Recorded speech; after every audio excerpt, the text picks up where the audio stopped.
parte de la secretaria de la mesa la lectura del acta y del orden del día. Gracias, señor presidente. Reunión de la Comisión de Asuntos Europeos el 31 de marzo del 2014 con el siguiente orden del día. Punto número 1, lectura y aprobación, si procede, del acta de la sesión anterior. Punto número 2, comparecencia de otras entidades o personas de don Alejandro Cercas Alonso, diputado en el Parlamento Europeo, a los efectos de informar ante la Comisión de Asuntos Europeos sobre el balance de la actividad desarrollada por el Parlamento Europeo en materia social en la actual legislatura, las repercusiones de la citada actividad sobre Extremadura y la agenda prevista en dicha materia para la legislatura que se iniciará tras las elecciones europeas de mayo del 2014, formulada por la quinta parte de los miembros de la comisión pertenecientes al Grupo Parlamentario Socialista. Y punto número 3, consulta sobre aplicación del principio de subsidiariedad.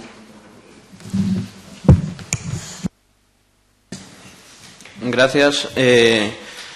¿Hay algún sobre al acta de la sesión anterior? ¿Hay alguien que esté en contra? ¿Alguna objeción? Bien, como quedamos el otro día, lo que se va a hacer, y además así ha dado el visto bueno de la mesa de la Cámara, es que en la comisión de hoy se sustancia la comparecencia del eurodiputado del Grupo Socialista y los dos eurodiputados siguientes los quedamos para el mes de abril.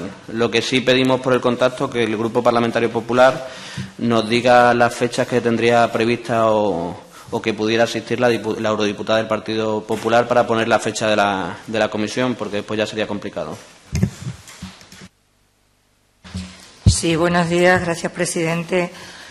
Por parte del Grupo Popular Extremadura Unida nos pusimos en contacto con la eurodiputada y, claro, el plazo tenía que ser antes de que se disuelva el Parlamento Europeo. Pero lo que a mí me manifestaron en mi grupo era que nos teníamos que ceñir a lo que decidan en la reunión de presidentes de comisiones, que en vez de ser hoy, como suele ser otras veces, el último día del mes, es mañana. Pero vamos, creo que será en la semana que viene, porque luego ya entramos en la Semana Santa. El 11 era el día que a mí me había propuesto la eurodiputada. Pero ya les digo que es que no podíamos fijar nosotros esa fecha porque tiene que ser en la reunión de presidentes de comisiones. Bien, de todas formas quedamos pendientes a la reunión de mañana. Fijamos la fecha y con esa fecha se le traslada a los eurodiputados, a los dos eurodiputados. El segundo punto del orden del día, si los servicios de la Cámara pueden hacer pasar al compareciente.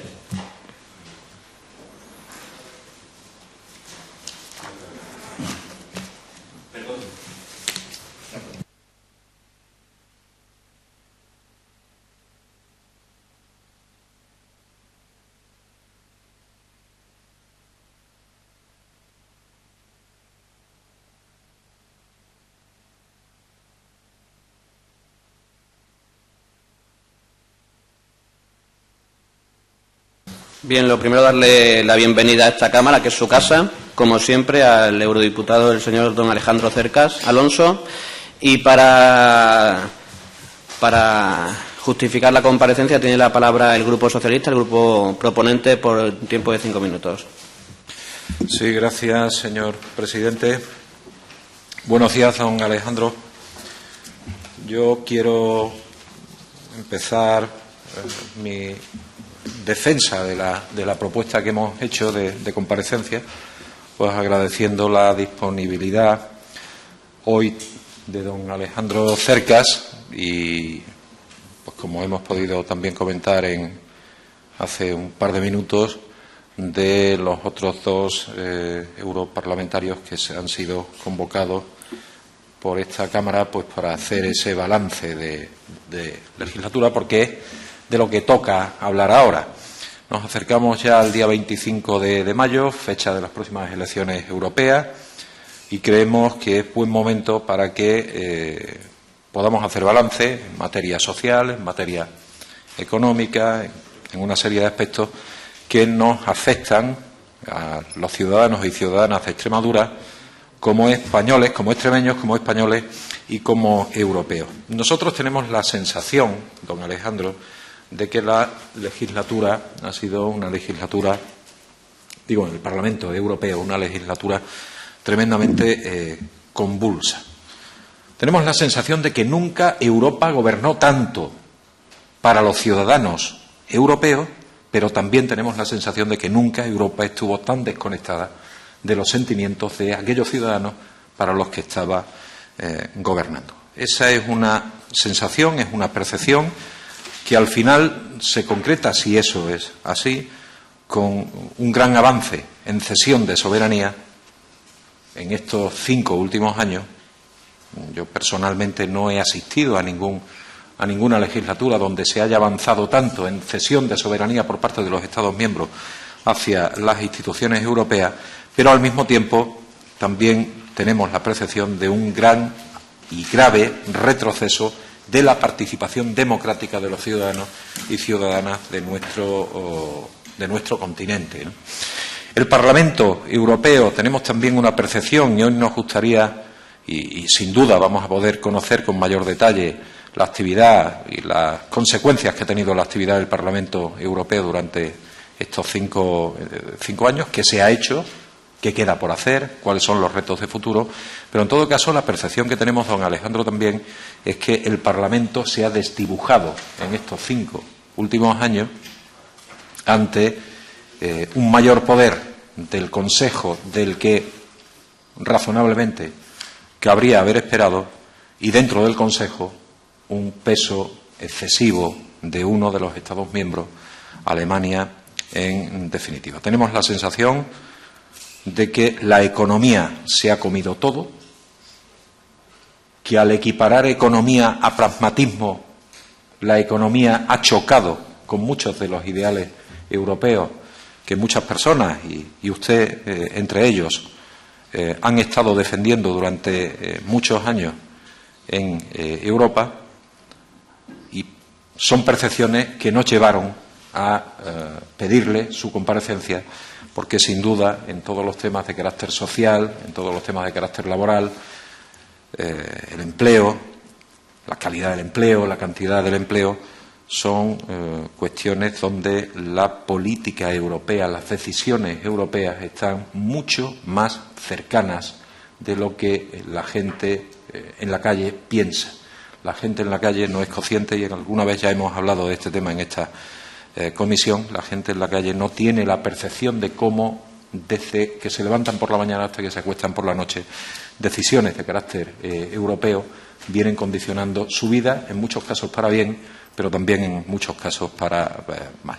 Bueno, pues es el momento de hacer balance, y yo le agradecería a don Alejandro que pudiera hacernos ese balance, pero que al mismo tiempo también pudiera situarnos en este momento dónde están los retos, qué queda por resolver, qué hay que resolver y cuáles son las perspectivas de esos retos para la próxima legislatura, que se iniciará a partir del 25 de mayo.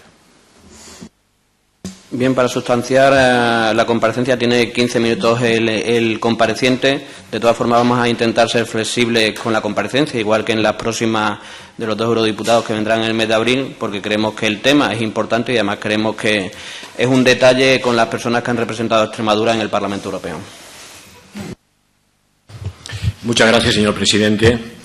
Permítame, en primer lugar, que me excuse porque parece que llevo 5 minutos retraso atendiendo a los periodistas. Y permítame también que, antes de hablar del motivo por el que he sido convocado, pues exprese mi satisfacción por estar aquí en la Cámara que representa a los ciudadanos extremeños, en lo que puede que sea mi última comparecencia pública como diputado, con lo cual para mí es un honor también despedirme con este motivo y con esta ocasión en la Asamblea de Extremadura. Yo vengo preparado para expresarles cuál ha sido la actividad del Parlamento en materia de empleo y asuntos sociales. Si el presidente cree que son 15 minutos, es que tengo 15 folios, con lo cual va a ser un poco complicado que les cuente.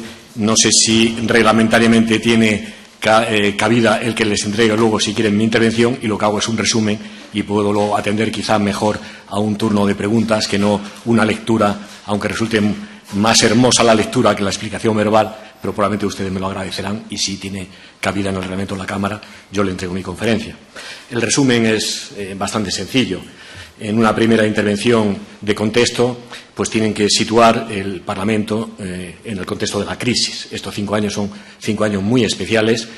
Probablemente sea la crisis más grave que ha sufrido la Unión Europea desde el Tratado de París de 1951 al Tratado de Roma del 57, y esta crisis ha afectado a muchas cosas, pero sobre todo lo que ha afectado gravísimamente ha sido al respeto de principios y objetivos de la Unión, que han sido prácticamente olvidados en la gestión de la crisis, y sobre todo también muy grave el que esta crisis y estos 5 años, en lugar de acercarnos a los objetivos de la Estrategia Europa 2020, que quería preparar a Europa para el siglo XXI, pues cuando vemos todos los parámetros, luego si quieren lo podemos comprobar, hay un retroceso evidente en los grandes targets de la política económica y social, en el empleo, en la pobreza. En la educación, en cambio, no. El tema de la educación no es tan decepcionante. En definitiva, en términos de empleo y de asuntos sociales, es una legislatura muy decepcionante. Prácticamente no ha habido actividad legislativa importante, ha habido pequeñas directivas, pero no ha habido directiva. La agenda política ha estado monopolizada por 2 fenómenos, algunos ya lo ha hecho el diputado socialista. En primer lugar, por una preocupación por los asuntos macroeconómicos, la crisis macroeconómica, y se ha dejado de lado la crisis social. Y, en segundo lugar, un fenómeno muy preocupante, y luego cuando hablemos del futuro, que habrá que tener en cuenta, y es que la Unión Europea poco a poco se va desdibujando como un proyecto democrático para convertirse o bien en un proyecto tecnocrático o bien en un proyecto intergubernamental. No es solamente el Consejo, como ha dicho el diputado socialista, es sobre todo la emergencia del Consejo Europeo. El Consejo Europeo no es una institución, bueno, en el Tratado de Lisboa ya se habla de él, pero es una institución que está fuera de las 3 instituciones. El Consejo son la segunda cámara legislativa, pero el Consejo Europeo es una reunión de jefes de Estado y Gobierno que en este momento prácticamente ha ocupado toda la escena política y todas las decisiones. Con lo cual, la Unión Europea, hoy, en lugar de trabajar con el método comunitario, donde el Parlamento incorpora el elemento democrático y la Comisión incorporaba el derecho de iniciativa, en este momento la agenda está totalmente en manos del Consejo Europeo, que son los jefes de Estado y Gobierno, y poco a poco hay como un segundo rapto de Europa, donde Europa se está convirtiendo en una institución intergubernamental y está perdiendo los horizontes y la idea que tenía desde el principio de ir incorporando cada vez más un proyecto político de base democrática. En este contexto, en todo caso, la Comisión de Empleo y Asuntos Sociales ha hecho un trabajo titánico. Tengo que señalarles que, frente al tsunami social que ha habido en Europa, ha sido en nuestra comisión donde ha habido verdaderamente un nivel muy importante de reflexión política y de iniciativa política.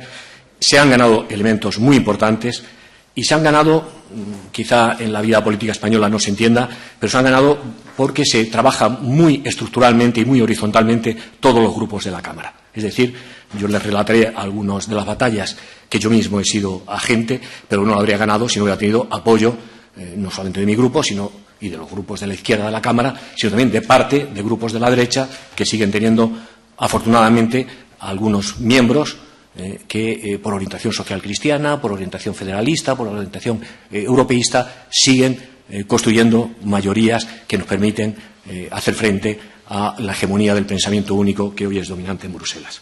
Permítanme solamente que diga los hitos más importantes y luego podemos quizá comentarlo. La primera batalla de nuestra comisión ha sido la lucha contra el desempleo. Realmente ese era el objetivo número 1 de la Europa 2020, el incrementar las tasas de población activa hasta el 75% para poder financiar nuestro modelo de protección social y para hacer un equilibrio entre lo económico y social. Y durante estos años, pues el desempleo, sobre todo en el sur de Europa, basta que le dé un dato, se ha triplicado. O sea, no solamente no hemos avanzado, sino que estamos en los libros Guinness de los récords. Sobre todo es muy grave, y en eso ha sido la primera batalla de nuestra comisión, las cifras alarmantes del desempleo juvenil. El desempleo juvenil incorpora una característica muy tremenda, y es que se convierte en un desempleo estructural. No está haciendo un daño solamente coyunturalmente, sino que está impidiendo elementos que puedan permitir a los Estados miembros en la próxima generación subir. Cuando un país como Irlanda, por ejemplo, pierde el 25% de su población joven en la migración, o cuando en España, por ejemplo, tenemos ya las cifras, parece ser más o menos ciertas, de cerca de 200.000 titulados universitarios que están fuera de nuestro país, como es lógico, si se pone el caso de Grecia, como es lógico, se está haciendo un daño estructural al futuro del país, no solamente al presente, sino al futuro, porque son gente bien preparada, en el que el país ha invertido cantidades importantes de recursos económicos y también sociales, y que, en lugar de estar revertiendo sus capacidades al país que les ha preparado, tienen que salir de su país. Nosotros hemos sido, en la Comisión de Empleo, la que empezamos el año 2011 a hablar del problema del empleo juvenil. Hubo un informe de una diputada danesa, Emilie Turunen, que habló por primera vez de la garantía de empleo. Eso, en febrero, la Comisión lo recogió en una comisión sobre el Youth Employment Initiative. En aquel momento señalaron 6.000 millones de euros para poder ayudar a los países con más del 25% de desempleo. Nosotros en el Parlamento hemos luchado para que la edad no fuese solamente hasta los 25 años y se limitara el programa a los que ni estudian ni trabajan, sino que, viendo también la experiencia española y de otros países, tenemos muchos posgraduados, universitarios, mayores de 25 años, y luego les diré cómo ha terminado el programa. Y la segunda cuestión era que los 6.000 millones no se utilizaran burocráticamente a lo largo de los 7 años de las perspectivas financieras, sino que era un front-loading que se atacara en los primeros años, porque esperar a dentro de 7 años, y también esto se ha conseguido. Hoy, después del 22 de febrero, que el Consejo aprobó la recomendación, Europa, con todas las limitaciones, pero ha establecido una garantía que es muy importante, porque aunque va a ser a nivel nacional, pero es la primera vez que Europa establece esto como un cuasi derecho. Se establece que todos los europeos, todos los jóvenes europeos, deben ser socorridos por sus autoridades públicas para que no pasen más de 4 meses después que terminen su formación, si que empiece una iniciativa de carácter laboral o un reciclaje si aquella profesión en la que han sido formados no tiene demanda en el mercado. Y esto es un cuasi derecho y es la primera vez que en la legislación social europea se establece en el tema de seguridad social un derecho. Ahora está implementándose. Yo espero, el Gobierno español presentó su Plan Nacional de Implementación de la Garantía Juvenil el mes de diciembre. Como esto está en España muy descentralizado, pues espero que ustedes se suban también a este carro, porque será en cada región donde se tengan que hacer un uso racional y coherente de estos fondos. La segunda preocupación ha sido el Fondo Social Europeo. El Fondo Social Europeo es, desde el Tratado de Roma, el gran instrumento que establece las políticas sociales en el empleo, en la formación, en la inclusión social y en la capacitación de las instituciones y de la sociedad civil. Y había un grave problema en las perspectivas financieras de que se redujera el fondo, incluso que se desnaturalizara el fondo. Nosotros hemos conseguido no solamente que se continúe, una batalla que no ha sido fácil con el Consejo, sino que además el 20% del presupuesto del Fondo Social Europeo se va a dedicar a la lucha contra la pobreza, y se ha incorporado al Fondo Social Europeo 3.000 millones de euros para la Youth European Initiative, que irá también para los jóvenes.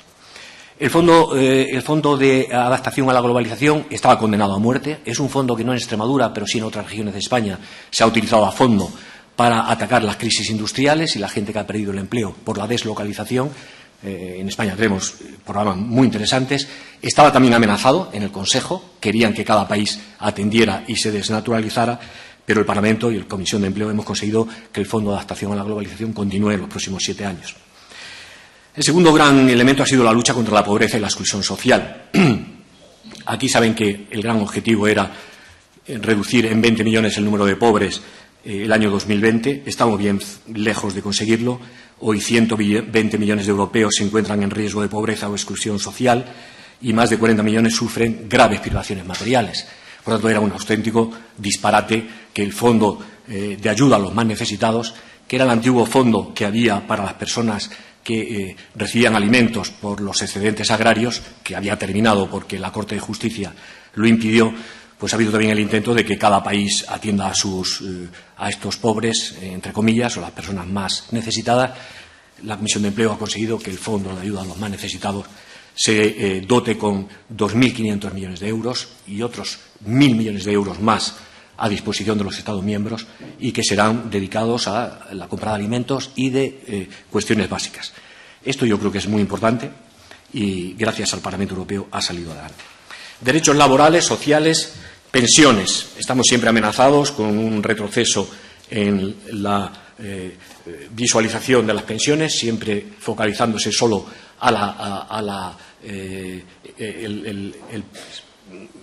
haciendo una crítica al primer pilar, que es el pilar que establece el sistema de reparto y de solidaridad, siempre con el drama del problema demográfico de Europa y siempre hablando de la sostenibilidad.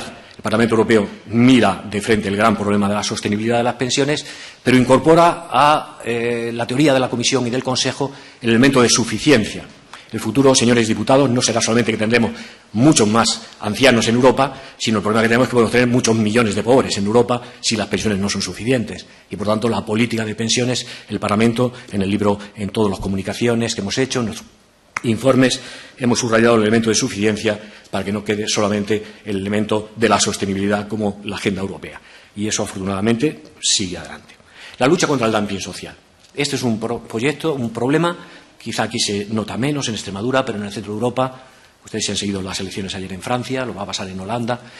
El crecimiento del racismo y la xenofobia está directamente unido a el fantasma de que los inmigrantes que llegan a Europa, sean comunitarios o extracomunitarios, entran con peores condiciones de trabajo, destruyen el mercado de trabajo y son enemigos a batir. Y la culpabilización a Europa de esta situación lleva a que la lucha contra el dumping social, que en el fondo no son los inmigrantes los que producen el dumping social, sino los empresarios, no todos, pero los empresarios que son verdaderamente algunas gentes que aprovechan esto hasta unos niveles que ustedes no pueden imaginar, poniendo compañías que son simplemente buzones de cartas en la isla de Chipre o de Malta y allí colocan los derechos sociales de los trabajadores. En Francia, por ejemplo, hay 300.000 en la construcción en este sentido. Para nosotros ha sido una batalla fundamental porque creemos que defendemos a los trabajadores y a las empresas que cumplen con sus obligaciones y que hacemos que la competencia en Europa no sea una competencia entre los Estados, a ver quiénes son más golfos, sino entre empresas, a ver quiénes son más eficientes. Y para ello hay que conseguir eliminar todas las prácticas de dumping social. Tenemos un gran problema con la directiva de desplazamiento de trabajadores, el posting worker. No hemos conseguido una directiva nueva como queríamos. Luego en el coloquio, si quieren, puedo darles detalles.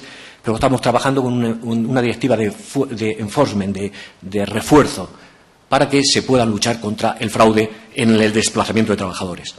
Hemos hecho 3 directivas sobre migrantes. Hemos hecho una directiva, yo he sido el reportero además, de permiso único, una de trabajo de temporada y estamos en este momento en una directiva de intracorporate, que son los trabajadores de las empresas que vienen de fuera de la Unión Europea. La gran batalla es construir el principio de igualdad de trato. Desde luego en la del single permit y en la de los trabajadores de temporada lo hemos conseguido y estamos teniendo muchos problemas en los trabajadores de las multinacionales. Todo ello forma un conjunto de instrumentos de la Unión Europea. Quiero aprovechar para decirles que de nada nos vale tener una legislación coherente en un país miembro, puede ser España, si tenemos agujeros negros en otros países de la Unión Europea, que es la puerta de entrada en la que nos pueden entrar con normas en las que se ahorren costes laborales o costes sociales, porque luego pueden venir a España. De modo que necesitamos una legislación europea, ya que a nivel nacional no se puede resolver el problema del dumping social. Desafío de futuro. Voy terminando, estoy con los papeles. Bien, yo creo, por resumirles, la Unión Europea, no hace falta decirlo, yo creo que está viviendo una crisis económica, eso es conocido por todo el mundo. Quizá es menos conocido que hay una crisis social gravísima y que esta está cambiando hacia una crisis política en la que la Unión Europea no solamente le ha pasado el tren de la historia sin estar preparada, la crisis económica y la crisis financiera, no teníamos instituciones, no teníamos presupuesto, hubo que improvisar fondos e iniciativas para abordar la lucha especulativa de los mercados contra la deuda pública nacional de formas que han sido intergubernamentales y bancarias, sin ningún tipo. La Unión Europea no tenía instrumentos, pero la Unión Europea le ha cogido la crisis y la globalización, yo creo también, en un momento en el que no tiene confianza en sí misma, ha perdido la confianza en su modelo social e incluso está dirigida y liderada por gente que no cree en la Unión Europea. Cree en Europa, por supuesto, pero cree en una Europa de los Estados, cree en una Europa de los gobiernos y cree en una Europa de la cooperación, pero no cree en una Europa de la integración. Las consecuencias de esto en lo social están siendo y van a ser dramáticas. Prácticamente la legislación es muy difícil, a 28. Mucha de esta legislación tiene que ser por unanimidad. Basta que un solo país, Hungría, Letonia, cualquier país imponga su veto o construyan, en caso de mayoría, minorías de bloqueo que son muy fáciles de construir para que la legislación europea, en los asuntos fundamentales, sea muy difícil avanzar. No ha venido la directiva de tiempo de trabajo que esperábamos, no ha venido la directiva de desplazamiento de trabajadores, no han venido las grandes directivas, no ha venido ninguna, porque además la Comisión está en primer tiempo de saludo con el Consejo. De modo que, como le decía al principio, el horizonte de futuro va a ser muy difícil que avancemos por la vía legislativa, es muy difícil que se avance por la vía intergubernamental, porque ese es el escenario de todos los egoísmos nacionales, pero se ha abierto una esperanza, no fruto de la virtud, sino fruto de la necesidad y es también de la propia crisis económica.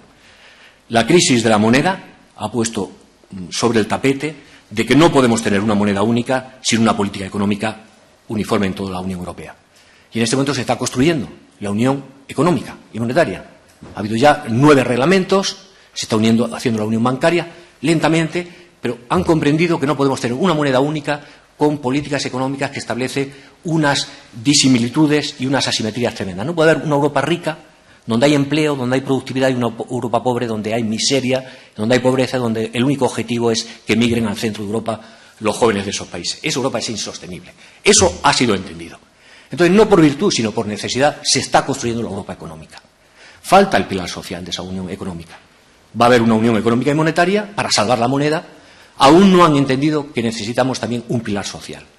Ha habido una comunicación de la Comisión el día 2 de octubre del año pasado, donde ya se empieza a hablar de la unión social. En el Parlamento llevamos mucho tiempo trabajando este tema.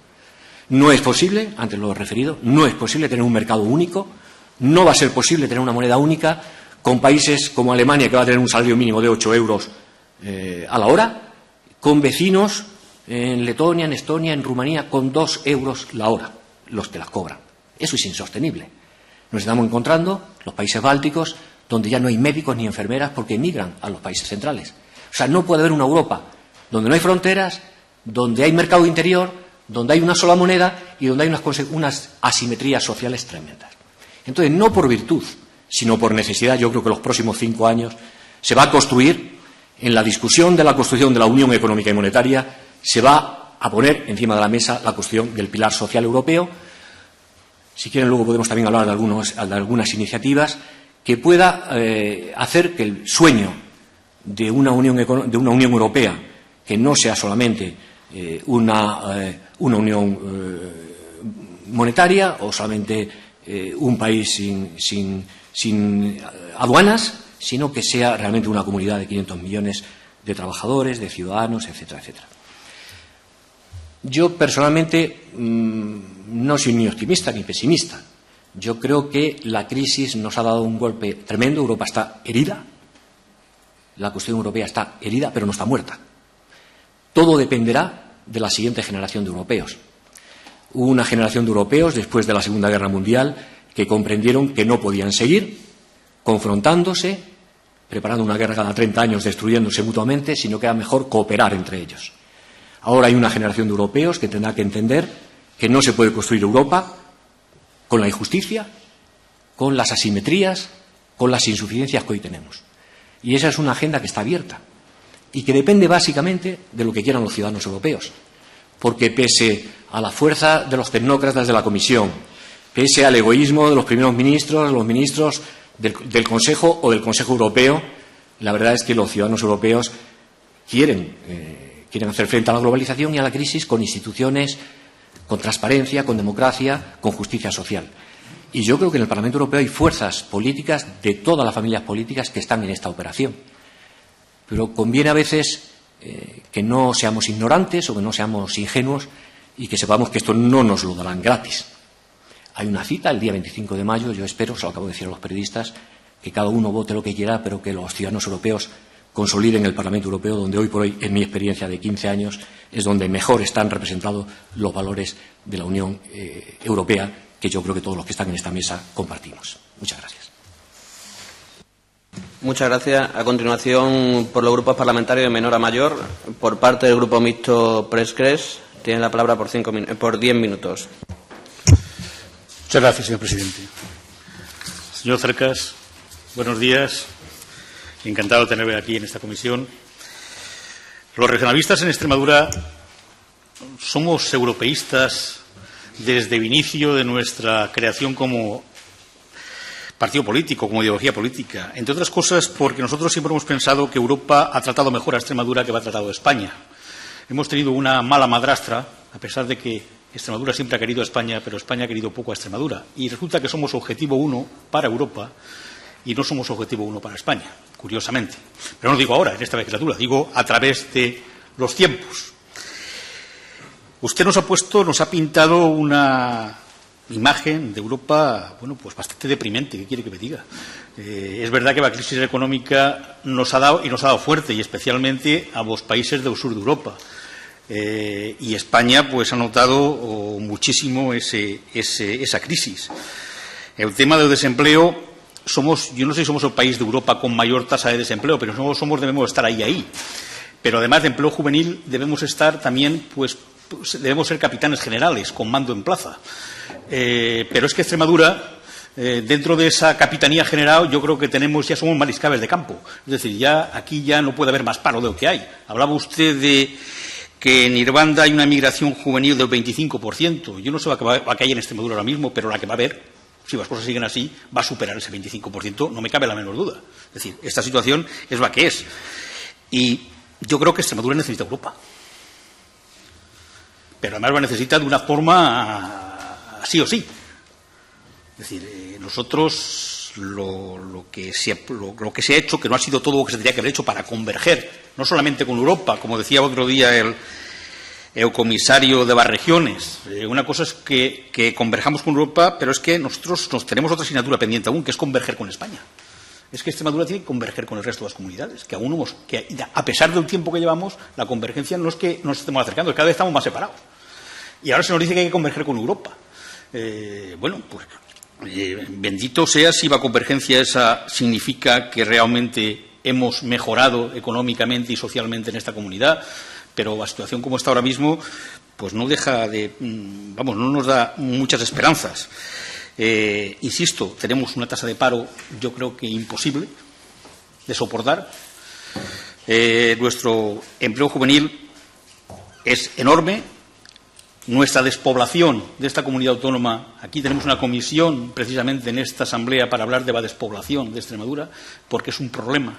Usted lo ha dicho, la demografía está en Europa, pero en España y concretamente en Extremadura es muy importante y tiene sus consecuencias. Es decir, que haya más gente mayor, porque la gente que viene a Extremadura es los que se jubilan fuera y vienen luego aquí, mientras que la gente que se va de aquí es la que termina una carrera universitaria, se prepara y se marcha. Es decir, la calidad, con todos mis respetos para los que vienen, pero la calidad entre los que se van y los que vienen no tiene absolutamente nada que ver. Y el gasto público, por supuesto, tampoco.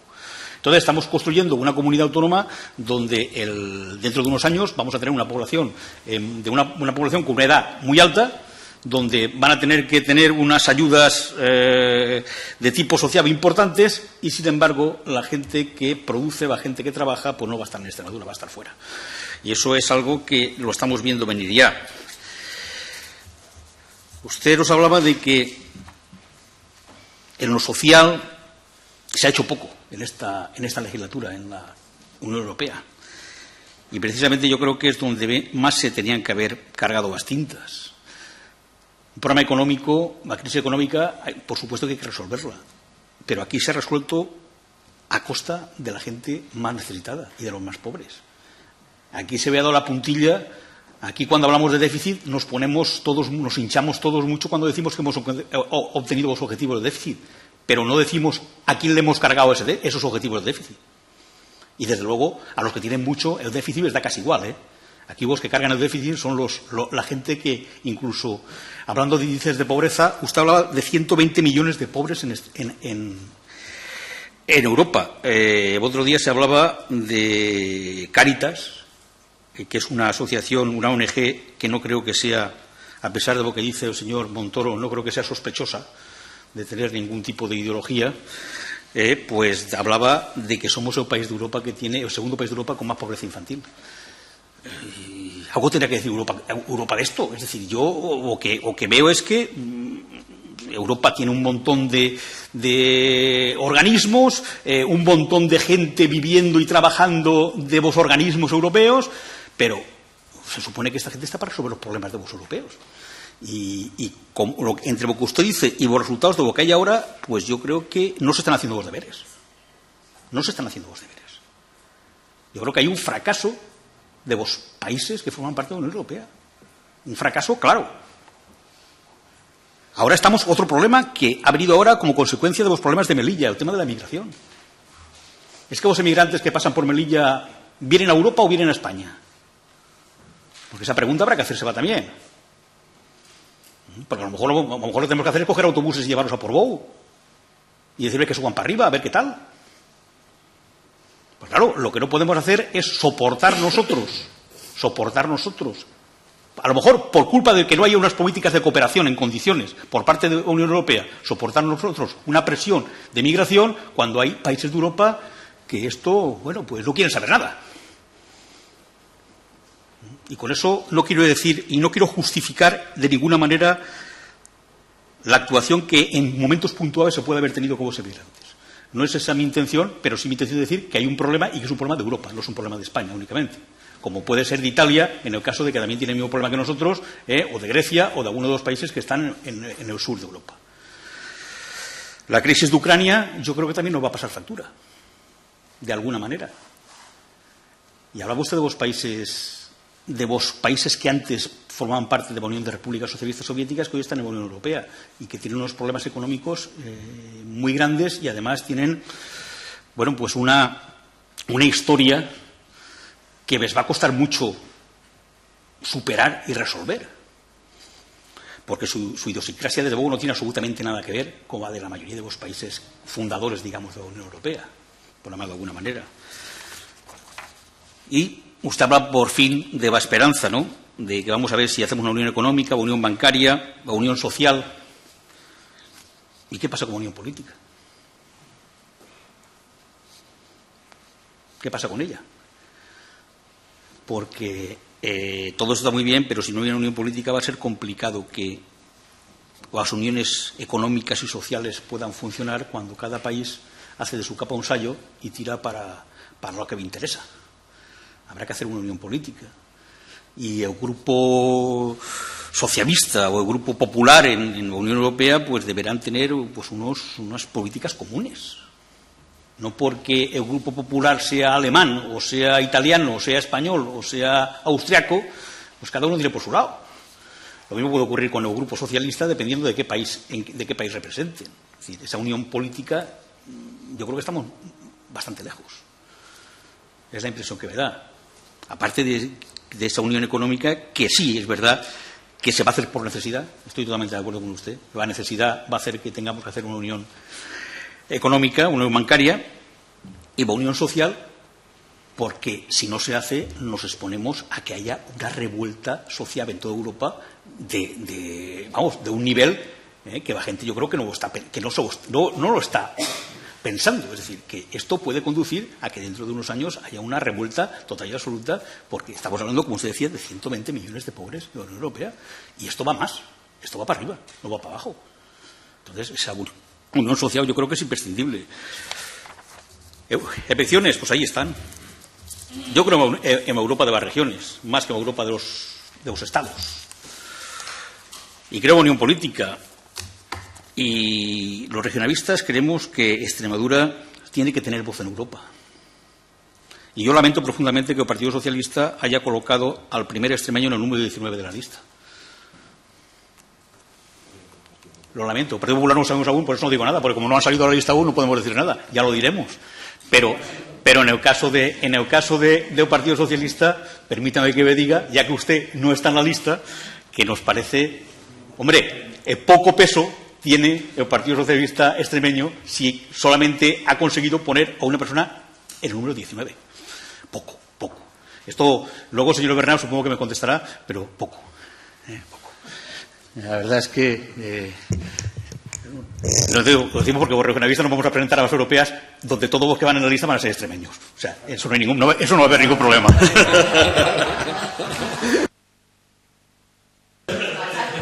Bien. Muchas gracias.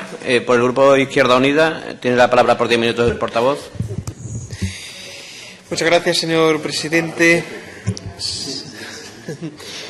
Señor Alejandro Cercas, cuando algún compañero o amigo mío accede a un cargo político, yo suelo darle el pésame por el trabajo que le espera, y cuando deja de serlo, le suelo dar la enhorabuena por el descanso al que va a acceder. Por lo tanto, en este caso, no sé yo si debo darle el pésame o la enhorabuena, pero en todo caso espero que disfrute de su próxima etapa vital.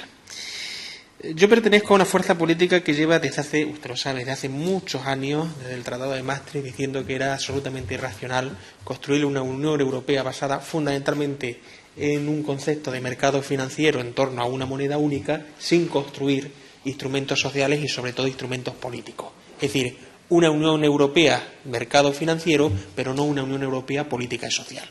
y llevamos muchos años criticándolo, y el desarrollo de la crisis al final, lamentablemente, nos ha dado la razón, que no había instrumentos políticos y sociales para hacer frente a una crisis económica, a una crisis del mercado financiero, a una crisis del sistema y del modelo financiero que se ha ido construyendo en los últimos 30 años.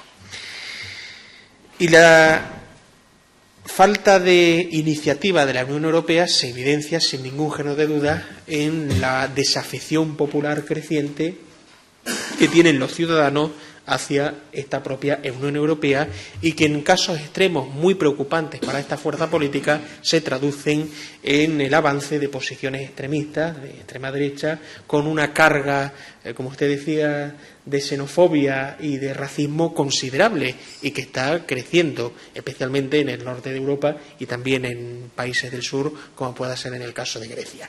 Algo realmente preocupante. Luego hay otra desafección ciudadana que sí tiene ya un sentido más político en todo caso, que se manifiesta en las calles y en las distintas manifestaciones que se vienen sucediendo, pidiendo implicación y pidiendo en este caso la aplicación real de derechos. Por cierto, aprovecho para invitar a los ciudadanos y a su señoría a la manifestación del 3 de abril enmarcada en las movilizaciones de la Confederación Europea de Sindicatos, que piden empleo digno y dignidad a la Unión Europea y políticas sociales de verdad. En el caso de Extremadura se traducen en la renta básica. Bien. Usted ha dado el clavo y coincido en la escasa actividad legislativa que ha habido por parte del Parlamento a la hora de poner en marcha iniciativas para combatir la situación y la crisis económica, y con unas estructuras de poder y de toma de decisiones donde el peso gubernamental y el peso de determinados intereses financieros estaba por encima de cualquier otra cosa. Si a un ciudadano le pedimos que identifique la Unión Europea, nos señalará probablemente la Troika, aunque a veces no sepa quiénes forman parte de la Troika: Comisión Europea, el Banco Central Europeo y el Fondo Monetario Internacional, que teóricamente es una institución que no debe tener ninguna relación directa con Europa, pero bueno, ahí está tomando decisiones, y seguramente desconozca la labor, porque tampoco ha podido hacer mucho, del Parlamento, donde están sus representantes. Y por lo tanto, ante esa forma de toma de decisiones nace la desafección. Y al final estamos construyendo inevitablemente una Europa donde la diferencia entre pobres y ricos se va acrecentando, 120 millones de pobres, pero además donde también se acrecienta la diferencia entre regiones o países pobres, los del sur, y regiones y países ricos, los del norte, que además defienden sus intereses desde una concepción muy poco solidaria y sin criterios políticos de lo que debería ser la Unión Europea. Eso, por lo tanto, está ahí en el debate, y yo debo ser un pesimista, que usted sabe que es un optimista bien informado, y en ese sentido tengo menos esperanzas de que pueda cambiar en los próximos años, aunque efectivamente hay movimientos y hay iniciativas que intentan evitar que se siga acrecentando esa doble brecha entre países ricos, países pobres, y dentro de todos los países entre ricos y pobres. 120 millones de pobres, y en el caso de España, como dice el informe de Cáritas, la segunda nación europea con pobreza infantil. El señor Montoro ya ha considerado que Cáritas debe ser un grupo de ultraizquierdistas, filonazis, supercalifragilísticos, y por lo tanto rechaza el informe como tal. No le vale, pero en todo caso no hay más que acudir a un centro donde se dispensen alimentos a las familias más necesitadas para comprobar cómo ha aumentado considerablemente en este país el número de personas que están ya en riesgo de pobreza, y además ya por debajo del riesgo, es decir, que directamente son pobres. Ha habido un tsunami social europeo, coincido con sus palabras, lo han manifestado muchos agentes, muchos partidos políticos, muchos sindicatos, y las respuestas que se han dado por parte de las instituciones europeas es una ceguera donde solo importaban los datos macroeconómicos, un modelo financiero que había que salvar a toda costa. Aún se está esperando aquellas promesas iniciales en el marco de la crisis, por ejemplo, el señor Sarkozy cuando anunciaba una reforma integral del modelo financiero europeo y que al final no se ha abordado, es decir, aquello, estoy hablando del año 2008-2009, cuando se anuncia, cuando la crisis empieza a azotar y empiezan a defenderse un cambio en las estructuras financieras de toma de decisiones y de concesiones financieras en la Unión Europea, es decir, una reforma del mercado financiero, al final no se llevó a cabo, es decir, eso sigue exactamente igual, el Banco Central Europeo sigue exactamente igual, con una independencia donde los gobiernos tienen poco que decir y menos aún los parlamentos, es decir, las instituciones democráticas elegidas por el ciudadano, y con un modelo tecnocrático enfocado en el Consejo Europeo de toma de decisiones, relegando a las instancias que representan la verdadera voluntad de los ciudadanos. Nos encontramos, por lo tanto, con un reto considerable. Ante la Unión Europea exclusivamente financiera que se ha ido construyendo, es el momento de empezar a hablar de una unión política, como decía el señor también Benito, coincido, y social, es decir, por una Unión Europea de verdad y no solo una unión de mercado. Sin duda es un reto difícil y probablemente los intereses contrapuestos que existen entre países del norte, países del sur, países ricos, países pobres, pues lo va a hacer muy difícil. En todo caso, a pesar de mi pesimismo u optimismo bien informado, yo espero que entre todos consigamos salir de la situación en la que estamos y efectivamente yo confío en iniciativas como la garantía juvenil, que sí considero que es uno de los mejores proyectos que se pueden poner en marcha por parte de la Unión Europea y que debería servir fundamentalmente para que no dejemos de lado a toda una generación de jóvenes que hoy se encuentran sin desempleo y sin salida de futuro. En el caso de España es dramático. Tenemos uno de los porcentajes más altos de desempleo juvenil. Si no actuamos a tiempo, si no empezamos a poner en marcha políticas, estaríamos condenando ya a toda una generación. La crisis económica ya ha condenado a una, es decir, los mayores de 55 años están condenados. Es decir, incluso en el momento en el que se pudiera recuperar la economía, que ya veremos, esa es una generación que no va a encontrar empleo o, en todo caso, no va a poder absorber el mercado de trabajo a todos ellos, solo a una minoría. Es decir, ya hay una generación condenada por la crisis económica, los mayores de 55. Esperemos que no sigamos incorporando generaciones condenadas, entre ellos los jóvenes, que sin duda con un 50% de tasa de desempleo juvenil lo están pasando realmente mal. Nada más y muchas gracias por su intervención. Muchas gracias. A continuación, el Grupo Socialista, por 10 minutos también tiene la palabra. Sí, gracias, presidente. Gracias, don Alejandro, por su exposición y además nos interesará leer los documentos que nos deje. Mire, don Alejandro, me va a permitir usted que haga una primera consideración que no creo que tenga ni siquiera carácter personal. Creo que de bien nacidos es ser agradecido. Y en este momento usted ha dicho que le gusta que su despedida como diputado sea en el Parlamento Regional, en la Asamblea de Extremadura. A mi grupo parlamentario nos gusta doblemente, don Alejandro, por un motivo, porque creo que hay que felicitarlo por la labor que ha desarrollado durante 15 años en el Parlamento Europeo. Yo creo que usted, don Alejandro, escenifica, y quiero además, lo digo aquí para que quede registrado en el diario de sesiones de la Asamblea de Extremadura, la posición o la valoración que hace nuestro grupo parlamentario. Usted escenifica algo que se critica mucho por la ausencia, porque dice la gente en la calle que no existe, ¿no?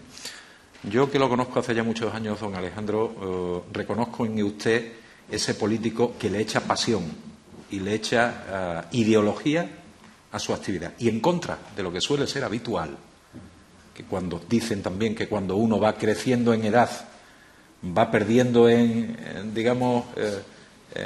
fogosidad ideológica, o dicho de otra manera, como lo dice la gente en la calle, que la gente cuando se va haciendo mayor, se va haciendo más de derechas. Yo en usted he reconocido justo al político que sus ideales y su ideología de izquierda la ha ido ejerciendo cada día con mayor intensidad. Y en ese sentido, don Alejandro, quiero hacerle este reconocimiento explícito de mi grupo parlamentario en la Asamblea de Extremadura. Luego, en segundo lugar, Hablaba usted de legislatura decepcionante, lo compartimos. Que la crisis ha olvidado los principios de la Unión Europea. Básica y fundamentalmente uno. Básica y fundamentalmente uno, don Alejandro, pero uno importantísimo, que lo engloba todo, que es la política de cohesión. Cohesión territorial, cohesión individual, social. No hay un dato que no salte, que no destroce la política de convergencia, la política de cohesión en Europa. A nivel colectivo, como ciudadanos, pues el dato al que ya se han referido anteriormente de población en riesgo de pobreza o exclusión social, pues íbamos bajando, íbamos despacio bajo mi punto de vista, pero íbamos cayendo entre el año 2005 y 2009, pues pasamos de un 25,6% de población en riesgo de exclusión social a un 23,1%, pero a partir del año 2009 no hemos parado de crecer. En el año 2011 teníamos el 24,2%, en el 2012 crecimos, en el 2013 seguimos creciendo. Hay amplios territorios que se desploman, no es que caigan, se reduzca. No, es que simplemente se desploman. Vemos rentas familiares disponibles, las cosas que estamos viendo. Grecia perdiendo 23 puntos en su renta familiar disponible desde el año 2009, España perdiendo 10, Irlanda perdiendo 8. La tasa de pobreza a nivel ya nacional, pues claro, tiene sus consecuencias ese tipo de caídas en repartos de la riqueza.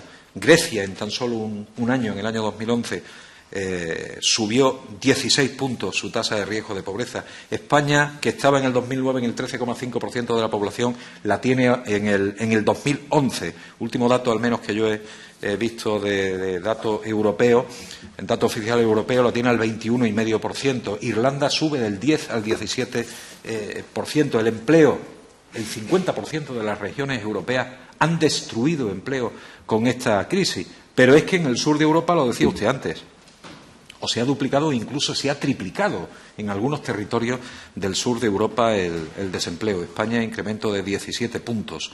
La calidad, el valor del trabajo, don Alejandro, el valor del trabajo. ¿Dónde ha quedado? ¿Dónde ha quedado esa lucha por la calidad del empleo, por los derechos laborales? Usted ha hecho referencia pues a batallas muy importantes que se dieron en anteriores legislaturas y que usted fue protagonista principal, directivas de tiempo de trabajo, que no era ni más ni menos que una gran batalla por el valor del trabajo, por la calidad del empleo, por la dignidad de las personas cuando vamos a ejercer nuestra actividad profesional, ¿no? Una pregunta en todo esto. Decepcionante. La crisis se ha comido los principios de la Unión Europea. El Parlamento ha sido raptado. Creo que he utilizado esa expresión. ¿Qué parte de culpa ha tenido en todo esto la Comisión Europea? Porque la Comisión Europea, don Alejandro, es evidente que no se va a oponer o no se puede, o también tiene unos mecanismos muy limitados para poder oponerse a los Estados miembros y al Consejo Europeo. Pero bajo el punto de vista de mi grupo parlamentario, una Comisión Europea con un mayor liderazgo dentro de la Comisión y liderazgo de la Comisión hacia el resto de Europa y hacia el resto de las instituciones europeas podría haber paliado esa decepción que en estos momentos sentimos mucho en el ámbito europeo, ¿no? Hablaba usted también de la Europa social, hacía mención al tema de las pensiones. Y claro que compartimos, en unos momentos donde exclusivamente se habla de sostenibilidad, claro que compartimos que al menos en el Parlamento Europeo se siga manteniendo el discurso de la sostenibilidad y la suficiencia.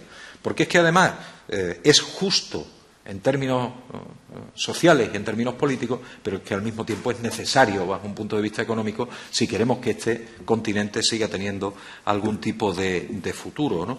Pero también le quiero hacer una pregunta. ¿Qué instrumentos cree usted que podemos tener para conseguir que la sostenibilidad se equilibre con la suficiencia en el futuro de las pensiones europeas, ¿no? Hablaba usted también de futuro y hablaba de esa pérdida de confianza en el modelo social que pueden tener muchos dirigentes europeos, que incluso Europa e instituciones europeas están gobernadas por personas que no creen en Europa como institución, en la Unión Europea. En Europa, evidentemente, creemos todos porque es una realidad geográfica y una realidad económica, y a eso pues hay que verlo así, ¿no? También hablaba de que es difícil avanzar por la vía legislativa en el fortalecimiento de esa Europa política, esa Europa social y esa Europa económica. Pero yo también aquí tengo una pregunta para hacerle, don Alejandro. ¿Cómo cree usted que puede influir el que a partir del día 25 de mayo tengamos un presidente de la Comisión Europea elegido por el Parlamento Europeo? Por tanto, por primera vez en la historia de la Unión Europea, el presidente de la Comisión Europea va a tener una elección democrática directa, digámoslo así. Nunca mi grupo parlamentario ha puesto en cuestión para nada la legitimidad democrática del presidente de la Comisión Europea, pero en este caso, digamos que tiene un refuerzo tremendo. Salga quien salga al final elegido, sea un presidente socialdemócrata o sea un presidente de la derecha europea, pero en todo caso va a tener un refuerzo importante. No sé cuál es su valoración de qué capacidad va a tener ese presidente de la Comisión Europea para hacer lo que no ha hecho, desgraciadamente, y digo desgraciadamente, y esto es una opinión de mi grupo parlamentario, el presidente Barroso durante estos últimos 5 años. Y voy terminando, don Alejandro, poniendo en duda, por no decir con un cierto grado de pesimismo, sobre lo que usted asienta su esperanza de futuro. Hablaba de que la esperanza puede venir por la vía monetaria. Se está construyendo una Europa económica. Eso es indudable. Es decir, si yo decía antes, en mi primera intervención, que no hemos asistido nunca a una Europa que haya tomado tantas decisiones para el conjunto de la ciudadanía europea, y que ha habido una intensísima segregación, cesión de soberanía. Fíjense si ha habido cesión de soberanía, que ha habido parlamentos nacionales que han cedido la soberanía prácticamente de quitar y poner primeros ministros en su país en función de la posición que han mantenido las instituciones europeas. Pero yo personalmente tengo poca esperanza por esa vía, porque mire, don Alejandro, y me gustaría conocer su opinión específicamente sobre este tema. Yo creo que en Europa estamos asistiendo en estos momentos a una ofensiva contra un modelo social europeo que poco o nada tiene que ver con la crisis económica. Una ofensiva contra el estado de bienestar, contra el modelo de estado de bienestar que es intrínsecamente europeo. No existe en ningún otro punto del mundo. Y digo que poco o nada tiene que ver con la crisis económica, porque cuando se argumenta la sostenibilidad o no de un estado de bienestar, porque es el gran argumento que nos están poniendo, es decir, tenemos que competir con Estados Unidos, con el sudeste asiático, con las economías emergentes que no tienen estado de bienestar, por tanto no tienen una carga que soportar y pueden ser mucho más competitivos. No es una cuestión de mayor o menor riqueza. ¿Por qué antes sí y ahora no se puede competir a nivel internacional en una economía globalizada? La riqueza europea no ha parado de crecer, incluso en plena crisis. El dato que da Eurostat, público, sobre el PIB de la Europa de los 28, el PIB europeo del año 2009, año de crisis, 11,8 billones de euros, con B. Año 2013, 13,1 billones de euros. Es decir, Europa cada día es más rica, pero sin embargo Europa cada día cuestiona más y pone más en duda la sostenibilidad del estado de bienestar. Yo por esa Europa económica tengo poca esperanza. Ahora sí tengo una gran esperanza en la siguiente generación, porque afortunadamente, y creo que usted lo ha descrito así, tuvimos una generación que padeció los horrores de la guerra dentro de Europa y de una cuestión muy negativa salió una gran conclusión: no podemos seguir así. Esto hay que arreglarlo, y hay que arreglarlo por la vía de la unidad. Hemos tenido una siguiente generación, entre la que estoy yo, que aquello nos llegó ya hecho y probablemente no le hayamos echado la intensidad que le tenemos que echar, pero tampoco fuimos educados desde pequeños en la idea de Europa como una unión política, una unión social y una unión económica, pero afortunadamente las nuevas generaciones que están saliendo de todos los países europeos, chavales jóvenes, universitarios, las fronteras para ellos afortunadamente no existen, y ahí es donde tengo yo mi gran esperanza, y la gran esperanza que significa el espíritu crítico que algo de bueno tenía que tener esta crisis para poner en duda decisiones como las que hemos visto en los últimos años a nivel europeo. Termino, don Alejandro. Mi opinión es que Europa se va a hacer sí o sí. Se va a hacer sí o sí. Podemos tener dudas de con qué ritmo, con qué tiempo. Podemos tener incluso dudas de qué forma se va a hacer. Si se va a hacer democráticamente o se va a hacer antidemocráticamente. Pero en todo caso, Europa se va a hacer, porque no queda otra que hacer. Esa Europa económica, esa Europa política, tengo mis grandes dudas si la Europa social podremos llegar a verla construida, al menos usted y yo, don Alejandro. Pues esas son las preguntas que le quería trasladar y terminar, pues porque va a ser probablemente la última vez que me pueda dirigir a usted como diputado europeo, como MEP, y yo como diputado extremeño, reconociendo ese trabajo que ha hecho y agradeciendo en nombre de tanta gente que usted y yo estamos defendiendo, y la política en general está defendiendo de nuestra región, el trabajo que usted ha hecho por los extremeños, por las extremeñas, que cada día se tienen que levantar para ir a trabajar. Muchas gracias, don Alejandro, y seguiremos coincidiendo en la política, espero que por muchos años. Gracias. Para finalizar el turno de portavoces, tiene la palabra la portavoz del PP por un tiempo de 10 minutos. Gracias, presidente. En primer lugar, y como no puede ser de otra manera, en nombre del Grupo Parlamentario Popular Extremadura Unida, agradecerle su presencia hoy aquí en esta comisión y también agradecerle la información que nos ha facilitado y que estoy segura que será de gran utilidad para los diputados que conformamos esta comisión. Compartimos algunas de las reflexiones que usted nos ha hecho hoy aquí y a las que yo voy a hacer referencia en mi intervención. Pero voy a empezar, señor Cercas, recordando un poco su comparecencia hace 2 años casi que estuvo usted aquí, y que entonces se dudaba más que ahora de la supervivencia de la Unión Europea. Pero afortunadamente entonces se dijo que si Europa seguía viva usted podría venir otra vez. Está usted aquí y es prueba de la supervivencia de Europa. En aquella comparecencia usted decía textualmente: hoy Europa está en una encrucijada en la que todos sabemos que en los próximos días la decisión será continuar juntos o separarnos. Y es cierto que la 6ª legislatura ha estado marcada por el estallido de la peor crisis económica, financiera y social que se recuerda desde la Gran Depresión de finales de los años 20 del siglo pasado.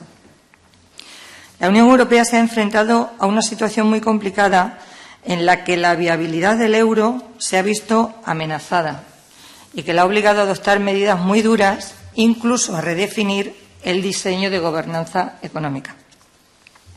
La crisis ha puesto al descubierto las deficiencias de diseño en nuestra unión monetaria y la necesidad de avanzar hacia una auténtica unión económica y monetaria para dotarse de una arquitectura sólida y estables en los ámbitos financiero, fiscal, económico y político. La unión económica y monetaria debe basarse en 4 pilares a los que usted ha hecho referencia. Un marco financiero integrado que garantice la estabilidad financiera, sobre todo en la zona euro, y reduzca al mínimo el coste de las quiebras bancarias para los ciudadanos europeos. Un marco presupuestario integrado que garantice una política presupuestaria a escala tanto nacional como europea. un marco de política económica integrado que cuente con mecanismos suficientes para garantizar que existan políticas nacionales y europeas que fomenten el crecimiento, el empleo y la competitividad sostenible, y garantizar la necesaria legitimidad democrática y responsabilidad de la toma de decisiones en la Unión Económica y Monetaria sobre la base del ejercicio común de la soberanía para las políticas comunes y la solidaridad. En este momento, el elemento clave para avanzar en esta Unión Económica y Monetaria es, sin duda, la unión bancaria. La consecución de una unión bancaria ha de servir para garantizar la estabilidad financiera de la unión monetaria, romper el círculo vicioso entre deuda soberana y bancaria y superar la fragmentación de los mercados. En esta unión bancaria deberá basarse el mecanismo de supervisión único, el mecanismo de resolución de crisis bancarias y un mecanismo de garantía de depósitos. Y para España es clave que la unión bancaria se ponga en marcha cuanto antes, ya que ayudará a disminuir significativamente la percepción de riesgo país con el que nos castigan los mercados y ayudará a superar la fragmentación de los mismos. Pero la unión bancaria, así como la reforma de los mercados financieros de la Unión Europea, será alguna de las asignaturas pendientes para la próxima legislatura. Y a mí me gustaría, y a mi grupo nos gustaría, conocer su opinión a este respecto. ¿Usted cree que estas asignaturas y otras que quedan pendientes serán finalmente aprobadas en la próxima legislatura? Señor Cercas, en su comparecencia anterior, y le recuerdo que fue en junio del 2012, usted puso a España en el mismo barco que estaban Grecia, Portugal e Irlanda. Y es cierto que por entonces España estaba en parecidas circunstancias a estos países. En aquellas fechas, el Gobierno del Partido Popular hacía escasos 6 meses que había llegado al poder y se encontró con una situación crítica e insostenible de las cuentas públicas de nuestro país. El déficit y la deuda estaban completamente desbordados y fuera de control. Los mercados financieros perdieron la confianza en España y nuestro país se encontró con serias dificultades para financiarse a precios sostenibles, incluso a corto plazo. No olvidemos que por entonces la prima de riesgo superaba los 700 puntos básicos. A día de hoy la prima de riesgo está en 167 puntos básicos. El Gobierno se vio obligado a adoptar duras medidas, pero gracias a eso España no sufrió el rescate al estilo de Grecia, Portugal e Irlanda, y que por supuesto hubiera sido inevitable de no haberlas tomado. Y aquí, si me lo permite, le hago otra pregunta. ¿Qué hubiera sido de España, en su opinión, si hubiéramos tenido que acudir al rescate? Afortunadamente, nada tiene que ver la situación de España y de Extremadura hoy con la de hace 2 años. Extremadura pasó de ser la segunda comunidad de España con el déficit más alto a ser en 2012 la comunidad con el déficit más bajo. Es de obligado cumplimiento llegar al objetivo de déficit comprometido por todas las administraciones, porque están en juego los fondos europeos y no olvidemos que Extremadura sigue siendo objetivo 1. Y aquí se ha hablado del cumplimiento del objetivo de déficit sin tener en cuenta las consecuencias de ello. Y por eso aprovecho para hacerle otra pregunta, señor Cercas. ¿Qué pasaría en España si no se cumpliera el objetivo de déficit? Y, como consecuencia, ¿qué pasaría en Extremadura? Nuestra comunidad autónoma ha cumplido. Primero, el Gobierno de Extremadura consiguió equilibrar las cuentas, lo que demuestra la responsabilidad de un Gobierno. Y segundo, Extremadura ha elaborado su estrategia regional de investigación e innovación para la especialización inteligente y ha sido la primera comunidad autónoma española que la ha presentado en Bruselas. Este proyecto pretende rentabilizar los fondos de la Unión Europea en el nuevo programa operativo 2014-2020, en el que se identifican las áreas en las que Extremadura puede ser excelente para centrar el desarrollo económico de los próximos años, y que son el sector agroalimentario, las energías renovables, el turismo, las ciencias de la vida y las tecnologías de la información y la comunicación. Hace unos días hemos tenido la visita en Extremadura del señor Johannes Hahn, comisario europeo de Política Regional, cuyo departamento concentra los fondos con los que llevamos muchos años sentando las bases económicas y sociales para cambiar nuestro tejido productivo. El comisario Hahn resaltó que, pese a la rebaja del presupuesto, Extremadura seguirá recibiendo un trato preferente y que, además de seguir recibiendo los mismos fondos, el tren de la alta velocidad Madrid-Lisboa sigue siendo una prioridad. Para ello se pretende ofrecer incentivos para que los Estados miembros inviertan en este tipo de actuaciones. Los extremeños hemos cumplido para que Europa siga confiando en nosotros, y prueba de ello es que Extremadura ha podido mantener el nivel de fondos europeos como nadie en España creía que íbamos a lograr. Pero tenemos que saber que el reto al que Extremadura se enfrenta es que en los próximos 6 años tenemos que estar en condiciones de converger de una vez por todas con las regiones más punteras. Y cuando se intenta concienciar a la ciudadanía de la importancia de la Unión Europea en la nueva etapa que comienza, los extremeños podemos decir abiertamente que somos europeístas. Nosotros comprendimos hace años la importancia de pertenecer a la Unión y la oportunidad de desarrollo que nos ofrecía. Lo saben bien los agricultores. Lo vemos en la transformación de las carreteras, en infraestructuras sanitarias y culturales y en la conservación de nuestro patrimonio. Los extremeños tenemos claro que sin la contribución de Europa, en Extremadura hoy no seríamos lo que somos. Y para terminar, señor Cercas, en nombre de mi grupo, volverle a agradecer hoy aquí su presencia, agradecerle también su labor en el Parlamento Europeo y, por supuesto, le deseamos suerte en su nueva etapa. Nada más. Muchas gracias. Gracias. Para finalizar la comparecencia, tiene 10 minutos el compareciente, don Alejandro Cercas. Muchas gracias, señor presidente. Comprenderán que me emociona mucho la acogida que todos ustedes me han hecho. Algunos exageran porque son amigos, pero otros que no tenemos esta relación personal, pues también le agradezco enormemente que me deseen lo mejor y que reconozcan en parte, pues no mis aciertos, pero al menos mi buena voluntad desempeñando mi función de diputado. Les agradezco mucho porque efectivamente me encanta el que sea aquí en esta casa y sobre todo porque yo quiero, en mi última despedida, voy a seguir hablando de Europa, me han dado ustedes esa oportunidad y no hablar ni de mi partido ni del resto de los partidos. Si ustedes me permiten, una pequeña reflexión personal al final de mi vida política, y empecé en la clandestinidad en el PSOE y el día 25 de mayo son las elecciones europeas, pero es también mi cumpleaños, cumplo 65 años y va a ser el inicio de muchas cosas que espero que además sean aquí en Extremadura. Pero después de tantos años, permítame que le diga que en este momento estoy muy preocupado no por el futuro de mi partido, ni del futuro del PP, ni del PSOE, ni de la Izquierda Unida. Yo lo que estoy preocupado es que si esto de Europa no sale bien, ni el PSOE, ni el PP, ni Izquierda Unida van a tener tampoco ningún futuro. Vamos a tener todos un futuro muy complicado.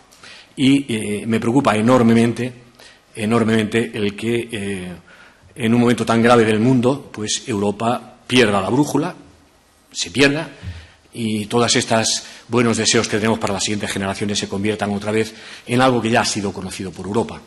Quizá lo importante, voy a hablar de la compareciente del Partido Popular, yo, igual que usted, hago todo el balance de lo que los extremeños debemos a Europa, pero quizás nos olvidamos que el mayor favor que nos ha hecho Europa ha sido la concordia y la paz. Es un poco parecido al debate que tenemos en España también sobre la reconciliación y la transición. A veces nos olvidamos que sin reconciliación y transición en España no hubiera habido nada. Pues a veces deberíamos recordar también que en Europa sin concordia y sin paz no habría habido nada. Y que eso es algo muy frágil, la civilización es muy frágil. Y que si volvemos hacia atrás, pues vamos a empezar a volver otra vez a ver lo que vieron generaciones anteriores. Y lo que vieron generaciones anteriores fueron 50 millones de muertos. Lo que vieron fue toda la infraestructura material y moral de Europa destruida, la mitad en manos de los americanos y la otra mitad en manos de los rusos. En definitiva, la terrible situación de un continente que, habiendo sido la patria de las ideas más hermosas de la historia de la humanidad, pues era un continente de miserables y de gente que no tenía ni siquiera autonomía. Entonces, el gran proyecto de Europa no es ni siquiera las pequeñas cosas que a veces nosotros tenemos en nuestra vida personal. Es que este es el sitio más terrible, donde han ocurrido las cosas más terribles y también las cosas más hermosas.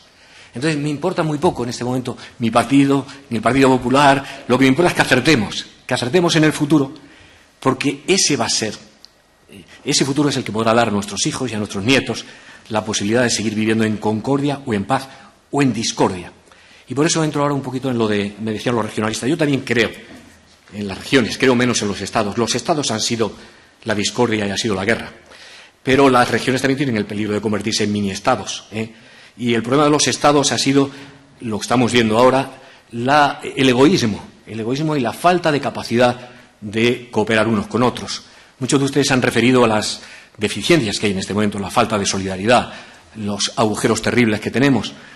Pero créanme que a veces es muy difícil a un diputado español como yo pedir a un sueco que sea solidario con España, con las regiones como la mía, cuando me dicen que regiones españolas no quieren ser solidarias con la mía. Permítame que diga que a veces tenemos muy difícil dar lecciones en Europa cuando el criterio de la solidaridad y de la coherencia y de la cohesión, querido Miguel, se está rompiendo también en nuestro país. Y ese criterio de la cohesión es el criterio, también vale para la reflexión española. Si se rompe esa idea, en primer lugar, creerán que se van a salvar solos. Los países, hay la tentación de los países centrales de echarnos a los países periféricos, porque creen que así salvarán el euro, así salvarán. Igual que aquí también hay la tentación a veces los ricos de echar a los pobres de la caja común, de la solidaridad común, sin darse cuenta, y es mi reflexión al regionalista, que en este momento ya no hay nadie independiente. Todos somos interdependientes y nuestro principal enemigo no son como eran en el siglo XIX los alemanes frente a los franceses o los italianos frente a los austriacos, ¿eh? En este momento, el gran enemigo es que el mundo se ha globalizado y es el poder de las grandes corporaciones financieras quien controla la situación. Y son los que son capaces en una tarde de destruir a un país, o de destruir la deuda soberana, o hacer que en España estemos pagando 38.000 millones de euros por el servicio de nuestra deuda, y si estuviéramos pagándola como los alemanes nos costaba 10.000, no 38.000. Y esos son 28.000 millones de sacrificio que tienen que estar haciendo los pensionistas para engordar la caja de los grandes bancos y de los grandes fondos de pensiones y de las grandes corporaciones. Y si algún sentido tiene Europa, a pesar de todas sus debilidades, es que nos da una oportunidad de poder estar en la globalización con alguna capacidad frente a esa gran. Entonces, la tentación de volverse a lo pequeño, la tentación de volverse a la región, está muy bien, igual que a la nación, si es un sentido patriótico, si es un sentido de querer, pero no de excluir al otro, no ser nacionalistas, porque el nacionalismo es la peste y es una enfermedad del alma, y es la enfermedad de no querer compartir la vida con los demás, y compartir los que tienen mucho con los que tienen menos. Y eso es lo que significa Europa. Europa ha sido básicamente sobrepasar las ideas nacionalistas que en el siglo XIX y en el siglo XX destruyeron este continente. Pero esas ideas nacionalistas están volviendo y se están multiplicando hasta el infinito. Y claro, algunos creen aquí en nuestro país que el problema es Cataluña. No, es que Europa podría desmigajarse en 150 estados y volveríamos a ver, alguien ha nombrado Ucrania. Como empecemos a hablar de fronteras, volveremos a hablar otra vez de las fronteras entre Rumanía y Eslovenia, y volveremos a hablar de las fronteras entre Chequia y Alemania, y entre Polonia y Alemania, y en Italia volveremos otra vez el norte, el Trentino, a quererse ir con Austria, y en Francia querrá Córcega y se volverá a destruir. Entonces el regionalismo bien entendido yo lo acepto. Si el regionalismo es la Padania, si el regionalismo es el País Vasco, si el regionalismo es Escocia, yo no lo acepto. No acepto, por esa es la antítesis de Europa. Y para mí Europa, más allá de todas las cosas, es la concordia entre los europeos. Que llevamos siglos matándonos entre nosotros, por guerras de religión, por guerras dinásticas, por guerras nacionales. Y eso es lo que en este momento está en riesgo. Por eso me permitirán que me importa muy poco la historia de mi partido, si el PP o el PSOE, o si han tenido razón o no han tenido razón. Lo importante es que salgamos de este agujero. Y es un agujero muy difícil en el que estamos incorporados. Me permitirá Víctor Casco también que le diga que efectivamente sería muy útil reformar los tratados. Tenemos un corsé muy importante para construir la Europa social a la que usted se ha referido. Pero es muy difícil porque volvemos a encontrarnos con la misma cuestión. Europa se ha ido construyendo muy despacio, Europa se ha ido construyendo con muchas dificultades porque ceder la soberanía, ceder el poder, Francia, el año 55 se destruyó por Francia uno de los capítulos que hoy nos hubiera permitido estar mucho más adelante, que fue la Comunidad Económica de Defensa. Porque detrás de la Comunidad Económica, primero fue la Comunidad Económica, la Comunidad del Carbón y el Acero, venía la Comunidad Económica, la Comunidad Europea de Defensa y luego venía la Comunidad Política Europea. Y ahí estaban De Gasperi, ahí estaban Adenauer, estaban todos de acuerdo, salvo el general de Gaulle y Francia, que votaron en contra de la Asamblea Francesa. Y aquello fue ya un anuncio de lo que luego ha sido. Ha habido que ir construyendo Europa a trozos, a retales. Y nos hemos encontrado con una Europa en la crisis sin construir. Ha leído la diputada del PP, no sé yo, que yo decía esas cosas hace 2 años, pero exactamente eso es lo que pasaba. Nos ha encontrado la crisis sin instituciones. Permítame que os diga, sobre todo a la gente de Izquierda Unida, que a lo mejor esto yo os he oído cosas. El problema no es Europa, es la falta de Europa lo que significa la crisis de estos años. No ha sido el exceso, no ha sido el superávit de Europa, ha sido la escasez de los instrumentos financieros y políticos, lo que nos ha hecho que el Banco Central Europeo y el Fondo Monetario Internacional tengan que actuar como prestamistas, porque no había un fondo europeo para tratar con la crisis financiera. Y he de decir, y mira que yo acabo de hacer un informe sobre la Troika, verdaderamente terrible contra la Troika, pero, y contesto la pregunta, sin una intervención profunda hubiera sido aún peor. Esto nos ha traído unas consecuencias dramáticas, las condicionalidades con que han rodeado los programas de ayuda. Pero sin programas de ayuda hubiera sido peor, hubiera sido la bancarrota de Portugal, de Grecia, de Italia, y pagar, no como están pagando ahora, o como estamos pagando el bono a 10 años, al 3%, sino que tendríamos que ir al 20 o al 25%, o haber declarado la bancarrota del país. O sea que Europa, el problema es que se ha hecho sin justicia, y ahí contesto a la diputada del PP. No es el problema que se hayan ajustado las cuentas. No está fuera de toda duda que hay que cambiar el déficit, que hay que corregir los equilibrios. Está fuera de toda duda que la deuda de hoy es una deuda que dejaremos a nuestros hijos, que tendrán que pagar ellos, y que es injusto, o sea, dentro de unos límites. Lo que está claramente ya establecido, después de estos 3 años de experiencia, es que los ritmos han sido dogmáticos e injustos. No se podía en 2 años corregir 20 años de desequilibrios. Entonces, han obligado a unos ritmos de corrección del déficit inhumanos para estos países. Y sobre todo porque no se han dado cuenta de que junto con las políticas de ajuste tenía que haber habido políticas, yo lo dije en mi intervención, políticas de crecimiento y de empleo. O sea, no basta solamente con recortar los gastos, había que incorporar ingresos nuevos y había que incorporar actividad y había que salvar desde luego a todos los grupos vulnerables. No tiene ningún sentido para cubrir una deuda de España de 980.000 millones de euros que le quiten las ambulancias a los enfermos de hepatitis, porque eso no arregla el problema del déficit. Y no tiene sentido cortar solo, como se ha hecho en estos países, sin incorporar programas de incentivación a la actividad, de creación de empleo, de creación de riqueza, porque entonces era arreglar el problema solamente con los recortes y no con los ingresos. Y se equilibran las cuentas gastando menos, pero ingresando más. Pero si se gasta menos, pero se ingresa menos, estamos en las mismas. Y siento mucho decirlo, se ha arreglado un poquito el déficit de España, 2 décimas. Se ha incrementado la deuda en 250.000 millones de euros. Es decir, seguimos con unos desequilibrios terribles, no porque la política de ajuste no fuera necesaria, sino posiblemente porque ha sido muy dura, excesivamente dura y excesivamente injusta, y porque no ha sido acompañada de unas políticas de creación de riqueza, de actividad y de empleo que hubieran podido hacer una ecuación más eficiente y más justa. Pero, en definitiva, eso ya no es la cuestión. La cuestión es que necesitamos nuevos instrumentos. Y la cuestión es que tenemos enfrente de nosotros el gran problema de la pérdida de confianza en que todos juntos vamos a salir mejor que separados. Ese es el gran problema. Y por eso, contestando a Miguel, yo espero mucho, hay una grandísima responsabilidad de la Comisión en esta crisis. Al contrario de lo que ustedes o los ciudadanos creen, el Parlamento no tiene iniciativa legislativa en Europa. Nosotros no podemos hacer leyes. Nosotros tenemos que esperar la iniciativa de la Comisión. La iniciativa legislativa. Europa no es un Estado. No hay división de poderes. Europa es un objeto político no identificado en el que la Comisión tiene la iniciativa. Cuando la Comisión estaba Jacques Delors, entre el año 85 y el año 95, son los 10 años luminosos de la Europa social. Porque hubo una comisión que no estaba de rodillas delante del Consejo, delante del Consejo Europeo. Y la comisión en estos 10 años ha estado prácticamente mirando al Consejo y haciendo lo que el Consejo quería. Por tanto, tiene una grandísima responsabilidad. Y yo espero que sea Martin Schulz o que sea Juncker, que el próximo presidente de la Comisión sea más fuerte de lo que ha sido el anterior presidente de la Comisión y tenga más claro las necesidades que hay de construir el pilar social. Y yo creo que si eso es así, y yo creo que si los grandes partidos y también los partidos que son europeístas no abdican de su modelo, habrá futuro. Y permítame la última reflexión. Ha dicho Miguel Bernal que era un poquito más escéptico que yo porque veía muy difícil el que el modelo social se salvara en este contexto de anomia y en este contexto de insolidaridad que hay en los países centrales.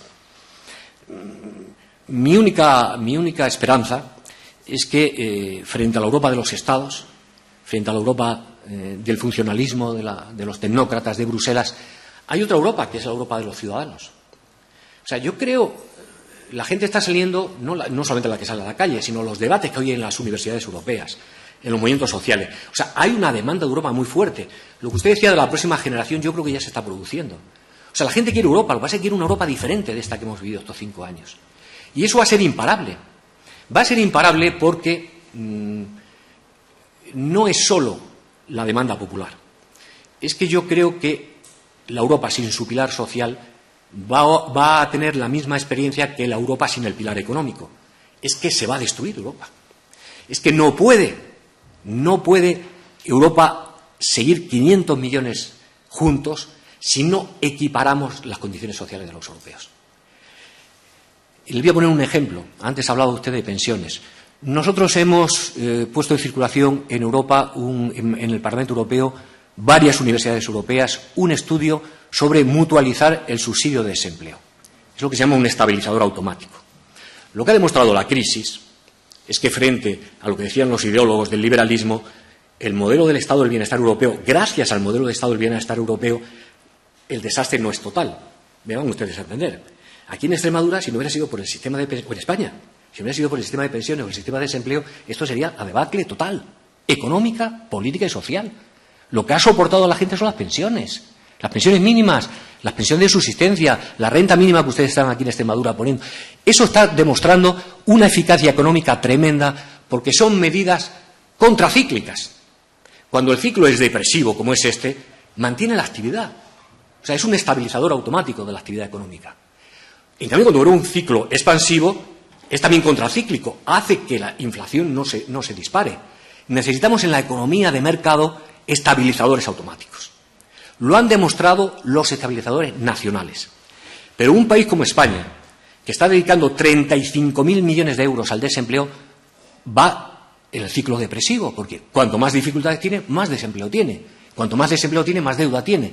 Si se mutualizara el subsidio de desempleo, si hubiera una mutualización del subsidio de desempleo, daría, ya no por racionalidad política, por racionalidad económica, la próxima crisis estaríamos mejor preparados los europeos. Si tuviéramos un estabilizador automático en el subsidio de desempleo, si tuviéramos un estabilizador automático en las pensiones mínimas, si tuviéramos un estabilizador automático que ha empezado con la garantía joven, pero no de 6.000 millones, de 21.000 millones, como ha dicho la OIT, si tuviéramos instrumentos europeos, sería mucho más positivo para la construcción de la Europa política, pero también para salir adelante de la crisis económica. Y eso es algo que, afortunadamente, aunque no me crean, mucha gente, incluido gente de mi partido, que no creía en estas cosas, que creía que el mercado lo iba a arreglar todo, ahora se ha dado cuenta que necesitamos instrumentos para corregir las insuficiencias del mercado, las asimetrías del mercado y los choques asimétricos del mercado en las crisis. Y ese es el gran futuro de Europa. Por eso, aunque no va a haber grandes legislaciones, aunque los métodos abiertos de coordinación que hemos usado estos años han demostrado su limitación, la crisis económica, igual que pasó con la Segunda Guerra Mundial, nos da la oportunidad de construir una Europa más social, más unida en lo económico y más social. No porque sean más sociales, sino porque la inteligencia nos está demostrando que con un presupuesto del 1% del PIB, Europa no tiene instrumentos para abordar la crisis. Europa necesita mutualizar los problemas, porque ya están mutualizados. El problema de Grecia, si no le dan ahora el tercer rescate, Grecia va a tumbar la mitad de la banca francesa. Si Portugal se cae, se van a caer los bancos españoles. Entonces, Europa necesita absolutamente, si seguimos juntos, si somos interdependientes, tenemos mutualizados los riesgos y hay que mutualizar soluciones. Y las soluciones son también soluciones de estabilizadores sociales automáticos y soluciones que nos eviten el problema de la extrema derecha, de la extrema izquierda, etcétera, etcétera. Porque si no, Europa se destruirá. Bueno, le estoy contando un cuento demasiado largo, es el cuento de mi vida. Quiero decirles, mi última palabra es esta precisamente. Yo creo que la política puede ser la primera de las virtudes, decía Aristóteles, o el último de los oficios, ¿eh? Ya saben cuál es el penúltimo, ¿no? Yo creo que la política tiene interés si nos dedicamos a solucionar los problemas de la gente, los problemas de nuestro país y no los problemas de nuestros partidos. Muchas gracias. Darle las gracias al compareciente, decirle otra vez más que está en su casa, desearle que en sus nuevos retos personales le vaya bien y pasamos al siguiente punto del orden del día. El compareciente, si quiere, puede abandonar la sala para que pasemos al siguiente. Muchas gracias. De los servicios de la Cámara, si pueden.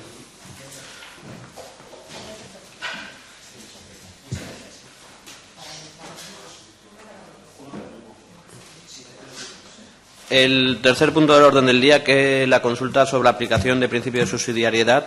Tienen todos en su carpeta los informes. Si algún grupo parlamentario quiere hacer alguna referencia, alguna reflexión sobre ese punto. Nadie quiere hacer. Pues nada, sustanciado el orden del día, se levanta la sesión.